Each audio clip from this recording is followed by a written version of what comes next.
Hey everyone, and welcome to the Human Design Podcast with me, your host, Emma Dunwoody. I'm a qualified master coach and human behaviour specialist, as well as being a qualified human design coach.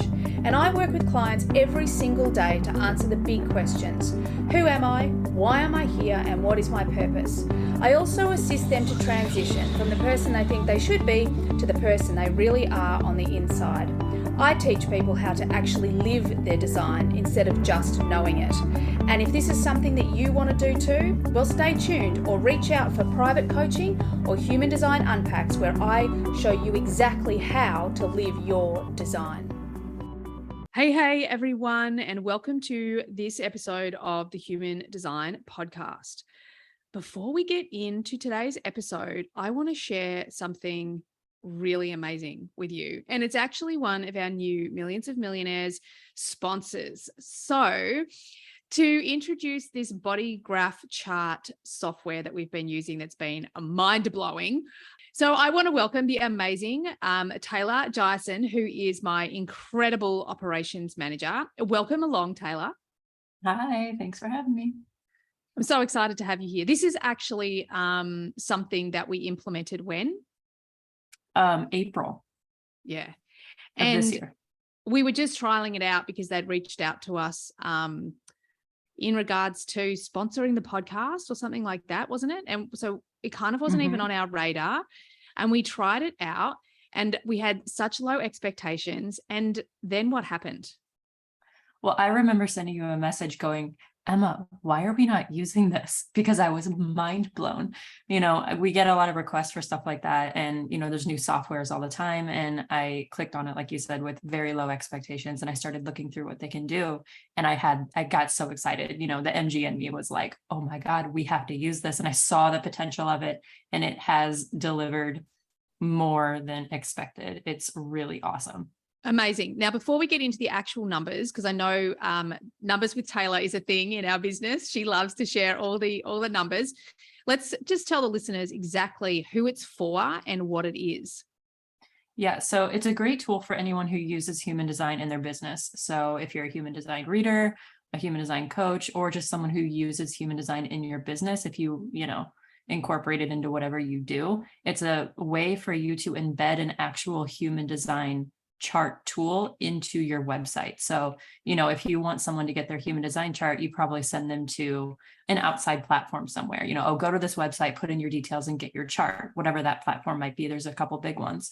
And what's cool about this is that it allows you to put that tool on your own website and it's yours. So when someone comes and, puts their information into your website, they get their chart, and then you can hook it up to your email list, to your newsletter. You can have it linked to your own content. You can customize the reports afterwards that they get, so it's your own descriptions of what, this type is or this profile. So that's kind of what it is. Oh my God, I love it. And it's so cool because I actually remember when Jenna Zoe, because it must be the same software that Jenna Zoe used and before anyone else. Yeah, right. And I was always like, wow, her chart looks so beautiful and it's on her website. That's so cool. So yeah, when we started using it, I was like, this is beautiful. I'm really excited that we can do it. But let's talk hard numbers. Like we have had some serious success with this, just adding this to our business. So tell everyone a little bit about the growth that we've experienced through using this. Yeah. So since implementing it into our website in April, there have been over 4,000 people that have downloaded their chart through the website. And that's unique. That's not, someone who does it twice, because a lot of people, they'll go back because they won't download the PDF or something, or they lost it or misplaced it. That's unique chart downloads. So it's even more for people doing it twice. And it's been really amazing. It's more than tripled the size of the email list. And, you can set up sequences afterwards for people to, give them more information and keep everything in-house. Yeah. And because one of the really big things for us is obviously human design made simple. So it gives us the opportunity to give our way of teaching human design directly to the people who want it. And I love that. I love that every single person that wants to get their chart, that downloads it, we can then support them on their journey straight away, which is of course what you set up, because you're amazing, to make sure that not only do they get their chart, but they also get this support, free content support that helps them as they're new to human design and on their journey. So beautiful. So how do people access this? What's it called? And I know that there's a benefit for listeners of the podcast. Yes. So you can go to the link in the show notes, or you can go to bodygraphchart.com. And they have been kind enough to give the listeners of the Human Design Podcast a 50% off discount for 12 months, which is huge because it's already inexpensive to begin with. And then the 50% discount is going to put it at $25 a month. That's in US dollars. So wherever you are in the world, it'll be, a little bit different, but 50% off for 12 months. And the code is Human Design Podcast. And we'll put that in the show notes too for everyone. And one of the other things I want to say that's really cool about this chart tool is that it's 100% customizable, and it actually gives Chiron and the 4 arrows, which is what a lot of chart tools don't do that. So that's one thing that a lot of people are drawn to when they go to get our chart from our website is, I can get the arrows because of it, or my Chiron gates.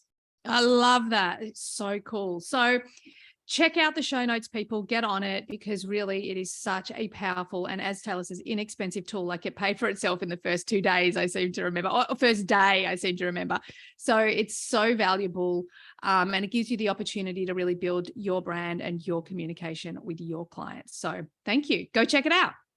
Hey, everyone, and welcome to this week's episode of the Human Design Podcast. And this episode, we're speaking about line 4s. Yep, it is the next episode in our profile line series. And we're moving away from what we call the lower trigram. So if you don't know what I'm talking about, the lines 1, 2, and 3, they're in our lower trigram. What that means is within every gate, within every 6 lines, that is a trigram. There's the upper, which is the 4, 5, 6, and the lower, which is the 1, 2, 3. The 1, 2, 3 are self-focused, okay? The 4, 5, 6 are other focused. So this is where we start to talk about the transpersonal energies. Now, don't let that confuse you, because if you've got the small number first and then the big number, you're a personal profile. If you've got the big number first and then the small number, you are a transpersonal profile. But I just wanted to touch on a couple of those nuances for the lines, profile lines. So today I have 2 amazing human beings with me. So I want to welcome both Amanda and Britta. Amanda, would you like to introduce yourself? Hi, I'm Amanda. I'm a 4/6 Sacral Generator. I'm so excited to have you here, Amanda, and hear your journey. Obviously, I get to work with Amanda all the time because she's my incredible PR person. And of course, she's done some crazy ass stuff with us. But one of the things that we see over and over again, to the point that Taylor and I joke about this often, Amanda, is like, so many of the big things happen because you sat down next to someone at lunch, or a friend of a friend knows someone, and it's just this typical energy of a line 4. So I'm super excited to dive more into this with you today. Welcome, Britta. Do you want to introduce yourself? Hi, I am Britta, and I am a 1/4 Reflector with Reflector Authority. Exactly. I love it. And Britta is from our Mastermind 1.0, and she is a rockstar champion and typical. You know what? One of the things I've loved watching is because so much of the knowledge out there for reflectors, I feel, can be quite disempowering. Like, you're just this like floaty unicorn energy, but what does that mean? And Britta's also a cross of rulership. So she has a very powerful energy within her cross. So just watching the way she has worked with the whole team of the Mastermind, how she really does take a leadership role, even though I'm not sure Britta even saw it for ages within the Telegram community. It's just so beautiful to see. So thank you so much for being here, Britta. Thank you. It's a pleasure. So let's talk about being a line 4. Now, obviously, when we're talking about being a line 4, these are these people we talk about being the opportunist, the influencer. That word you would have heard me say, the vector. I love the vector. I mean, I started talking about it in the middle of COVID, so I'm not sure that was great, but it's this energy of a person that has the ability to infect ideas, to infect people with the things that they're excited and motivated about. So when it comes to being a line 4, ladies, what I really want to talk to straight off the bat is this people piece.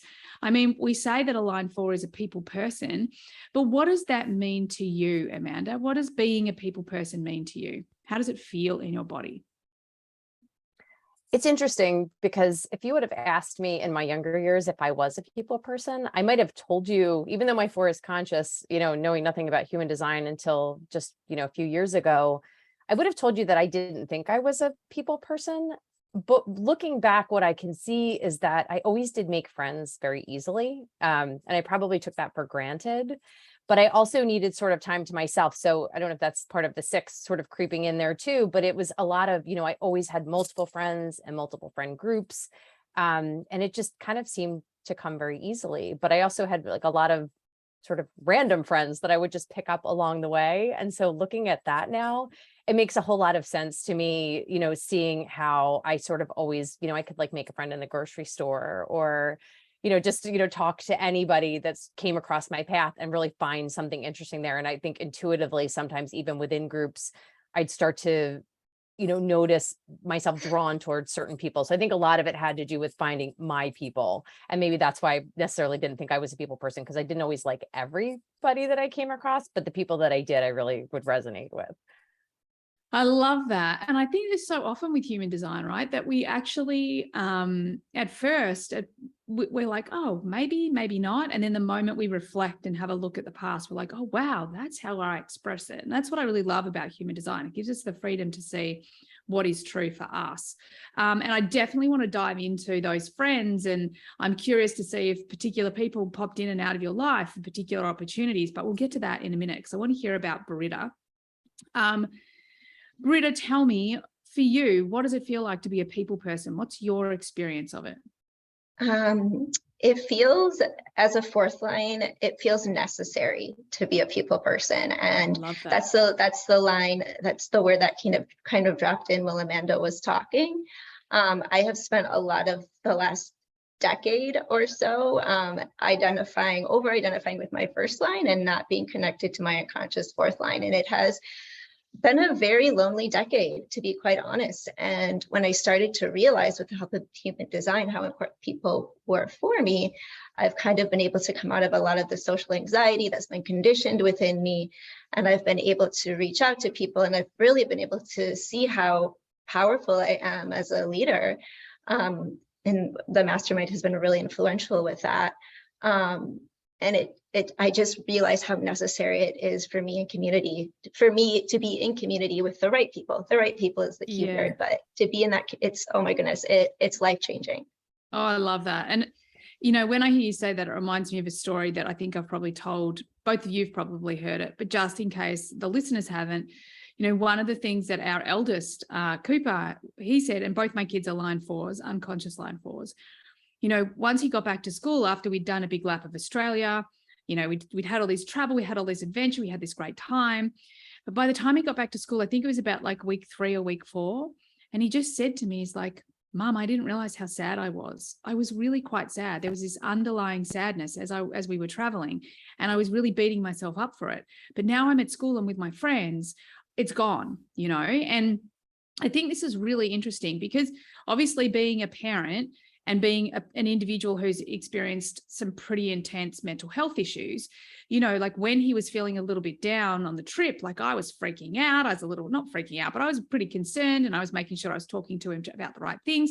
But what I thought was just so beautiful, and why I think human design is so powerful, is it's not even like he had to do anything. What we always talk about with human design, it's not even like he had to do anything. He just had to make sure he was in the right aligned environment and energies. And once he's with these people, with his friends, he's like a rock star, feels really grounded, feels himself. So I love that word, Britta. I think that word necessary is incredibly powerful. Thank you. So Amanda, and maybe at school, maybe now, but one of the things of the line 4, obviously, is that they are called this opportunist. And the opportunist really is about understanding, and oftentimes, because I see this in my dear friend, Jess Bubico, like it's almost like she doesn't need to market. She doesn't need to, try and do any sort of cold calling or, putting ads or anything like that, because it all comes through her community. So for you, maybe those friends that sort of come and went, or the new people that you do meet, do you notice that people literally come in and out of your life, and with them come opportunities for you? Yes, definitely. And it's interesting because it also aligns with my sixth line, not to dive into that one, but at certain points in my life, I started my career in corporate, working for big companies. And at one point, I wasn't loving it. And I had met somebody, I was the client of the PR agency, and the woman that ran the agency and I became really close. And so, we worked together for several years. I left and took a job with another big company, but we kept in touch. And when I went through the year I turned 30, a really big life event, I had to leave that job. I knew I wasn't happy. And I just happened to talk with her that same, like right around that same time period. And she said, "Oh, I have someone going on maternity leave. Do you want to come consult for me?" And so, seeing things like, that just sort of, it rolled me right into the next iteration of my career, which lasted for, 16 years. And then even now, as I transition to working, more in the coaching and soul care space in PR, even how I ended up working with you. And I'm also approaching 50. And, as I ended up working with you, is you and I had done an unpack, and I told you what I was thinking about doing. And then a couple of months later, you reached out to me and said, "Do you want to come help me with my PR?" And so, yes, I mean, I could give you a bunch more examples, but I think they're two like really huge ones that just have shown how, the people that I've come into contact with have led me to those opportunities for sure, without even looking for them. Yeah, I love that. That's beautiful. Thanks so much, Amanda. Britta, do you notice how your opportunities sort of come through the people around you? Do you want to talk to that a little bit? Absolutely. I feel like the less I try, the more things come my way. The most recent example I can think of is I'm currently a full-time teacher, and I got my job through my network. I was like scrambling, searching for jobs. My lease was up like in 2 weeks, and I had waited to get a new apartment until I got my job, because I wanted to move somewhere close to where I worked. And so I was like freaking out, because I was like, I don't have a place to work yet, and I don't have a place to live yet, and I have to be out of my current place in 1 week, 2 weeks. I think it was 2 weeks, but it was really down to the wire. And then out of the blue, I got a call from one of my professors at my university, where I got my master's degree in education. And she was like, "Oh, there's this job opening at this school that I'm affiliated with. Are you interested?" And it wasn't where I wanted to work. It wasn't where I wanted to move to, but I really just loved the feeling of the school, like just from what she was telling me about. And so I was like, "Yeah, sure, let's go for it." And the next day I interviewed, and the day after that I was offered the job, and here we are today, still working at that same school. So there are definitely other instances like that in my life, but that's just a recent one that really sticks out is like, I didn't even have to do anything. It just came through my network. Exactly. And I think that that's the other piece, like the ease of it, like this is the thing when we're in alignment with our design, and you're aligned for the ease of trusting your network and trusting when things show up. I think a lot of the time with human design, as a behavioral coach, one of the things that's really worked between the two is I've often talked about the code, just follow the code. Like, don't listen about the story, pay attention to the code. And that might be as simple as, well, I'm a line 4, so pay attention to my network, I always remember one of my classic code moments was when a manifested client of mine said, "You've got to meet this person, Taylor," when I was interviewing for support. And my mind was really attached to this other person because I knew her and I'd worked with her and blah, blah, blah, blah. But the fact that a manifested client that I trusted was initiating a relationship, I was like, I'm just going to pay attention to that. And lucky I followed my design, because, the rest is freaking history, and she's a rock star. So super grateful for that. Now, I want to talk a little bit about the shadow side of the line 4. And there's two sort of specific things that really play out. And number one is that the line 4 can have that fear of rejection. Oftentimes they'll hang out with the people that no longer feel good, or maybe didn't feel good, because they're afraid of either being alone or being rejected. So they don't jump, they don't leave the people, or they're afraid that the people that they're with are going to reject them. So that's number one. The number two is that they go almost like the proactive route, and they go, well, screw you, I'm going to reject you before you reject me. And they get this energy of, like icing people out, like sort of blocking people out. I'd just love to hear from both of you. Any experiences? Does it resonate with you? And maybe any experiences? Amanda, do you want to go first? Yeah, to some degree it does. I mean, I think, I almost sort of have a little bit of a flip on that I was thinking about when Yeah, we were, please. kind of thinking ahead of the call, is that I sometimes almost feel bad because I feel like I collect so many people that I really enjoy their company as I go, that it's almost hard sometimes to say no to people, to the point where I'm very careful not to overcommit, and I keep a distance, because it can almost become overwhelming sometimes, where when you do sort of attract people as you go along, your journey, it's then you start to say, oh, wait a minute, now I'm not spending time with the people that I really, really enjoy. And not that you Yeah. don't enjoy the other people, but we only have so much time.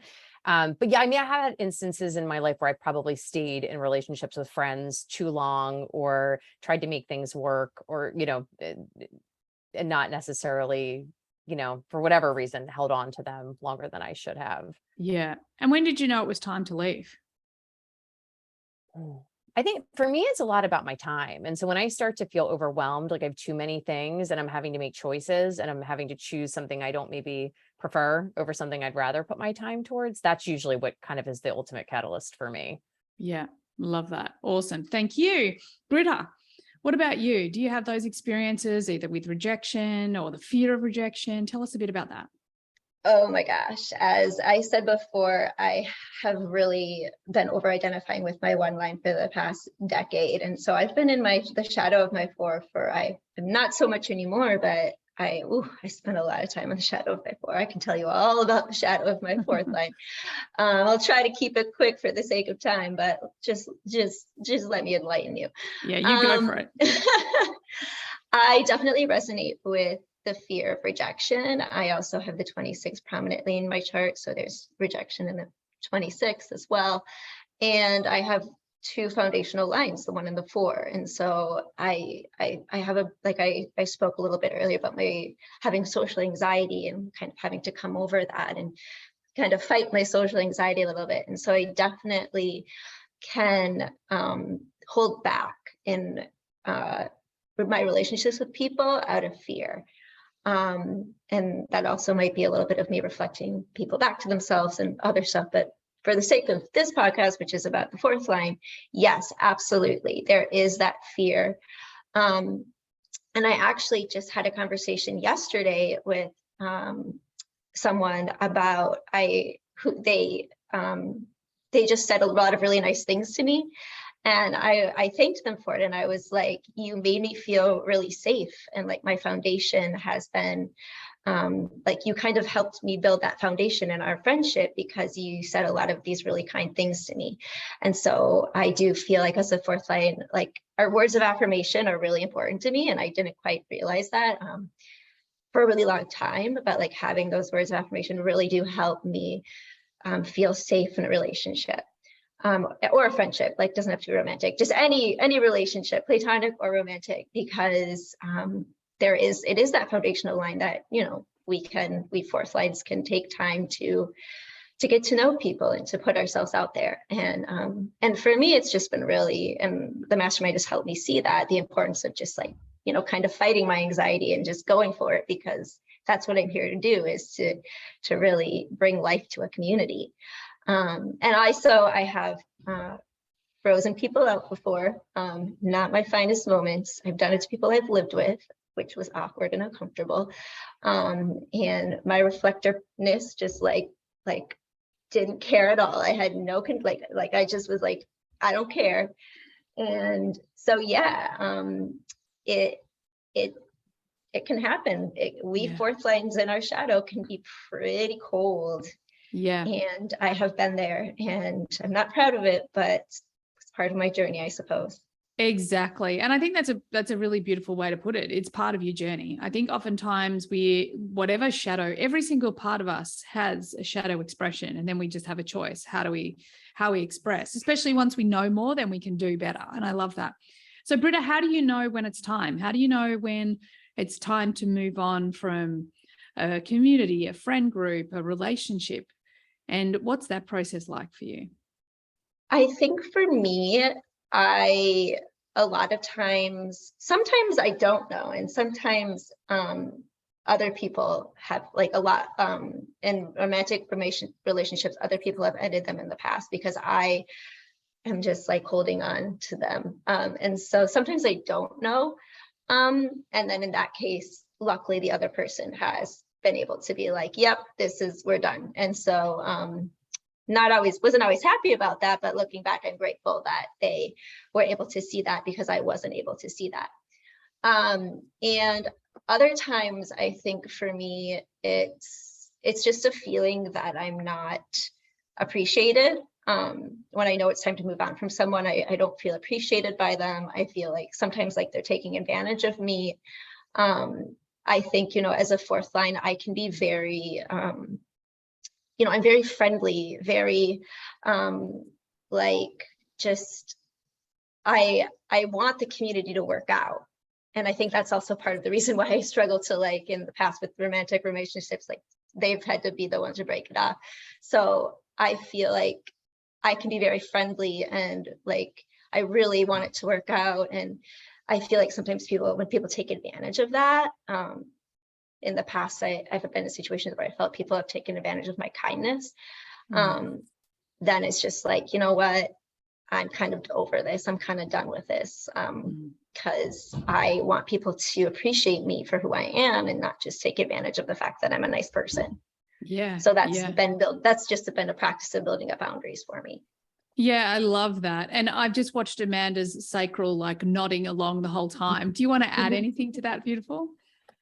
No, but what not that particularly, but what it made me think of, Britta, is there's been times too where sometimes I think it's hard to leave a situation where it's a friend group too, because I found that when I have sort of been the one to break away, it kind of impacts the whole dynamic in some ways too. Like if I was sort of the person that was friends with two people, there can just be, so I have like, that reminded me of sort of like awkward moments that have happened in those types of situations too. Yeah. You feel bad because you feel like it's not like you don't want to be, but sometimes it's just, there's not enough of you, like you have to really choose, even though if I had all the time in the world, I would probably talk to everybody. Yeah, I love that. But I think there is also that challenge of the line 4, because like when you're in the right community and you're being that cohesive person, then that works beautifully. But yeah, it can be that when it's ready for, or it's time for you to move on as a line 4, that can have an ongoing impact. And one of the things I think that's really important to understand is that everything is working out perfectly. So maybe the entire group isn't meant to continue. Maybe there's a more important connection within the group that are meant to just splinter off or whatever it is. And I think this is where we have to, not feel the shadow or the those fear-based emotions like guilt or shame or any of those things, because the universe has a much better plan than our minds could ever create. So, it always makes me think, the line 4s are so influential. And there's this story about my eldest son. And actually, I've had a very similar story about my younger son as well. But when we had parent-teacher interviews, when he just joined, so I think it's like it's not quite the end of term 1, right? And I'm speaking to the English teacher, and the English teacher says, we're like, how's he going? And he said, well, he's going great. What was really interesting was when he arrived, the group that he got into, I was like, oh God, this is going to be a challenging class because they're all, rowdy 15-year-old boys. Because apparently, and maybe Britta, you know more about this than me, but everyone's like, well, you know what year 9 boys are like? And I'm like, I don't know what anyone's talking about because my year 9 boy is a rock star. Anywho, and he said, except what happened was Cooper came into the class and, this rowdy class, this very, group of boys that usually don't work in class or don't focus, because Cooper focused, because Cooper answered questions, because Cooper got involved in discussions, all of a sudden the entire class turned around because he did. And I think that this is the power of the line 4, is that, this is how you're influencing. And oftentimes I sort of said to him, did you realize that you're having that impact? And he was like, oh no, it's just being me. I was just hanging out with my mates. I was just, getting involved in class. And I think that this is the beauty of the line 4, is that when you are in alignment, when you're living by your strategy and authority, like you don't even know the huge influence that you're having. Like you're probably aware of the immediate influence, but sometimes you probably don't even realize the big impact that you're having. And I think that that's beautiful in itself. Last question. How is your line 4 a superpower? Amanda, do you want to go first?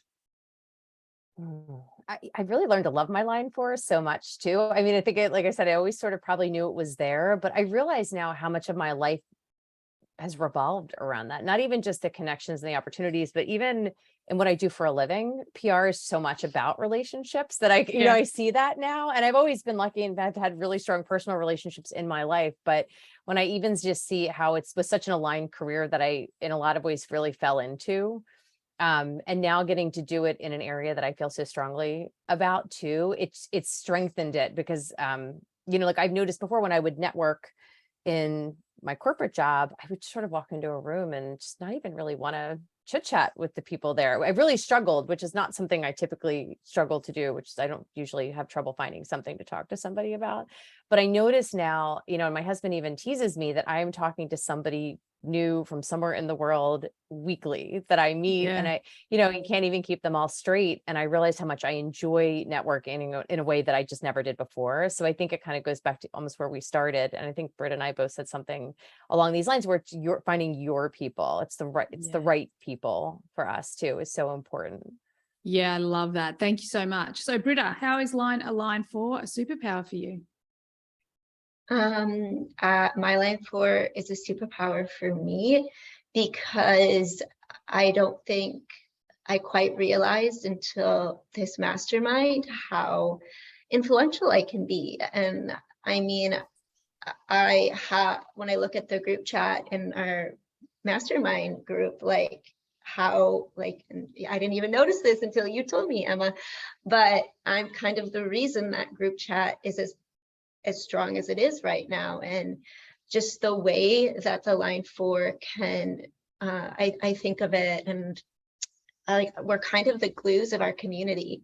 Yeah. And we are able to, I'm not necessarily the person that brings the group together, but once the group is together, we have this amazing ability to make sure that we stay together. Yeah. Because community is so important to us, and it's just amazing. Like, I don't even know I'm doing it.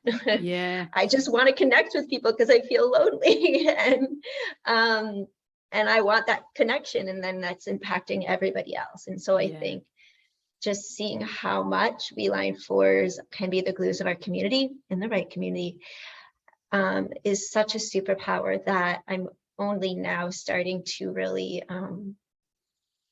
appreciate and see in myself and own. Yeah, I love that. And I do feel like when we get around to doing some sort of learning on the whole reflector piece, I think one of the things we have learned so much about that in real life experience of being a reflector. I think one of the things that's been beautiful, because we've got 2 reflectors in this crew.